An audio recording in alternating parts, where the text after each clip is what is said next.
Welcome back to Life as This. Today, we're exploring one of the most disturbing creatures in the entire ocean. A creature so twisted, so bizarre, that if aliens saw it, they'd think we made it up.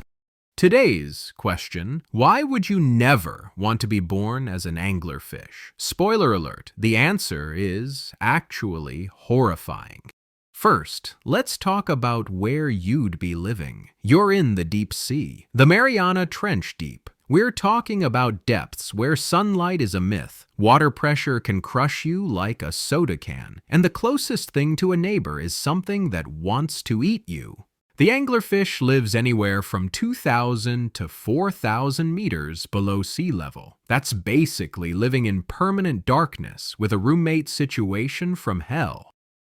Now, here's where things get really weird. Being an anglerfish isn't just bad, it's completely different depending on your gender. If you're a female anglerfish, you're actually doing okay, relatively speaking. You're about the size of a soccer ball. You've got that weird light on your head, the bioluminescent lure that helps you attract prey in the darkness. Pretty cool, right? But if you're a male anglerfish, oh buddy, you're in for a ride. Male anglerfish are, let's call them, directionally challenged. They're born tiny, microscopic compared to the females. Like 1/10 the size, imagine being born as a creature so small that your entire life goal is to find a mate, and that mate is massive compared to you. And here's the problem: the ocean is huge.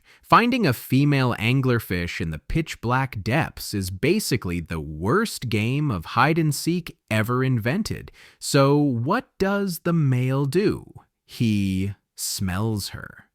Yes, seriously. The male has incredibly sensitive nostrils and spends his entire existence, literally his entire life, searching for a female by following her scent through the absolute darkness. It's basically like being a guy at a concert, but the concert is the size of Earth. It's completely dark, and if you don't find the girl, you literally starve to death because you can't find food either.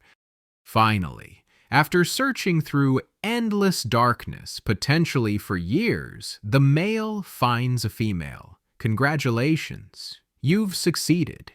Except you haven't, because now comes the most disturbing reproduction ritual in the entire animal kingdom. What happens next is basically biological horror. When the male finds the female, he doesn't propose. He doesn't do a little dance. He doesn't even ask permission.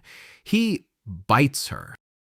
He latches onto her body with his mouth and refuses to let go. And the female, she can't get him off. His teeth dig in. His mouth fuses to her body over time. We're talking weeks to months. His lips and flesh literally fuse together with hers. His body begins to disintegrate. His eyes disappear. His fins stop working. Everything non-essential just dissolves away. He literally becomes a sperm-producing appendage.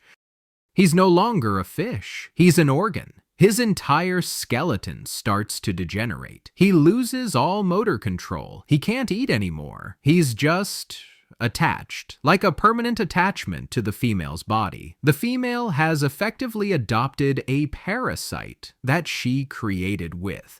And here's the beautiful part. This is permanent. For the rest of his life, he's fused to her body. She has a literal male tumor hanging off her. Sometimes multiple males do this. A female might have 3 or 4 males just dangling off her body like some kind of horrific biological chandelier. The female can control when her attached males fertilize her eggs. It's basically modern slavery. But even darker, the male gets nothing out of this except the biological drive to reproduce. He doesn't get companionship. He doesn't get his own food. The female feeds both of them. He doesn't get freedom. He gets to exist as a non-functional blob of flesh until either A, The female dies, and then he dies. B, he just slowly wastes away. Either way, not great.